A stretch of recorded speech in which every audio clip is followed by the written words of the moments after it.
Okay, it's question 30, part A. So I prove this by induction.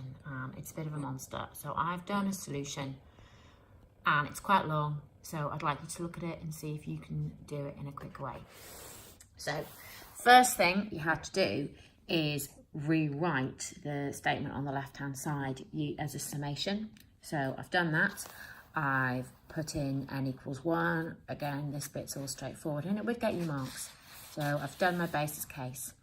I'm then going to do my inductive step. So I'm going to assume that the sum from r equals 1 to k of that general term, sine of 2r minus 1 theta, is the sine of k theta all squared over the sine of theta. And I want to show, because this is really quite a difficult question, I'm going to write down what I need to show. So I need to show that the sum of the first k plus 1 terms can be written like this. So you can see I've replaced k plus 1. So I'm going to need to use quite a lot of my A-level maths identities to do this. So I'm going to need to use the addition formulae of cos A plus B. I'm going to need to use sine A plus B, or at least my method has used these. You might be able to spot a quicker method, which would be great. I've used double angles. I've used the cos of 2A is 1 minus 2 sine squared A.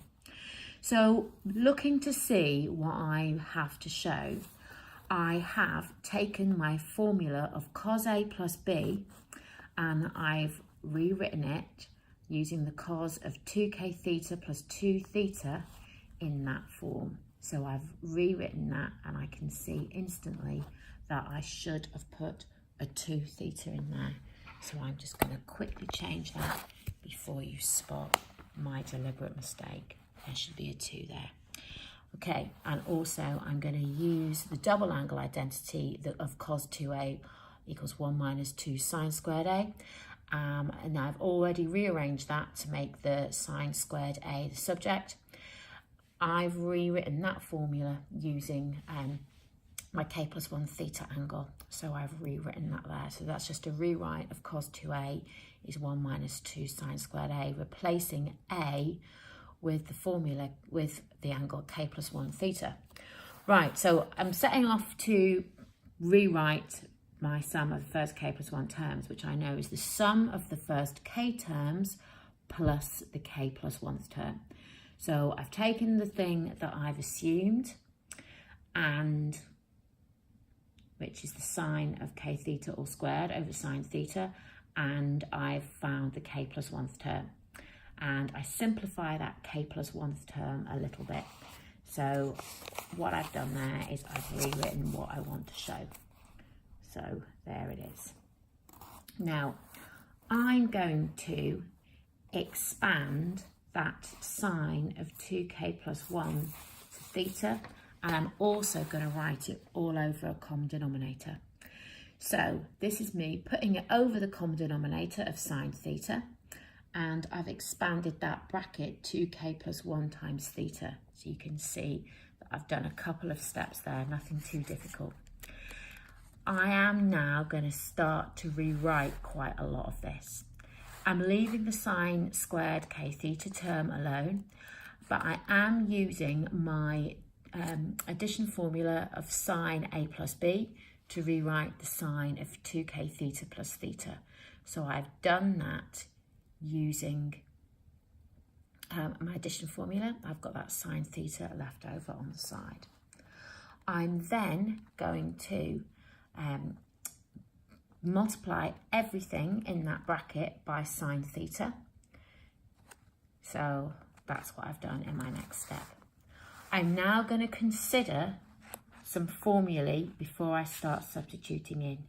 So I'm using the double angle, you know, this is a rewrite of my cos 2a is 1 minus 2 sine squared A. I know that the sine of 2 theta is 2 sine theta cos theta, so I've rewritten that. And also, you can see I've got a slightly more simplistic form of my cos 2a equals 1 minus 2 sine squared A on the bottom. So what I'm now going to do is start replacing things. So you can see I've replaced the sine squared k theta with a half 1 minus cos 2k theta. I've replaced the sine theta cos theta with a half sine 2 theta into that term, and I'm replacing the sine squared theta with 1 minus cos 2 theta, and again that is all over sine theta. I'm now going to start expanding and multiplying that out, so nothing too tricky there. I have taken out a factor of a half, and I've done this really because I know where I've got to go with this proof. I spot that my cos 2k theta and the minus cos 2k theta are going to cancel, and I then spot that I'm going to be able to rewrite this using addition formulae. So I group things together, and I'm able to spot that using the identity cos A plus B, which we used at the start, I can rewrite it in that format. Again, I'm taking out a factor of 2 and k plus 1. And I know, and I set this out earlier at the beginning of the question, back here, that I can rewrite it as the question needs me to do so. And then you are going to make your conclusion.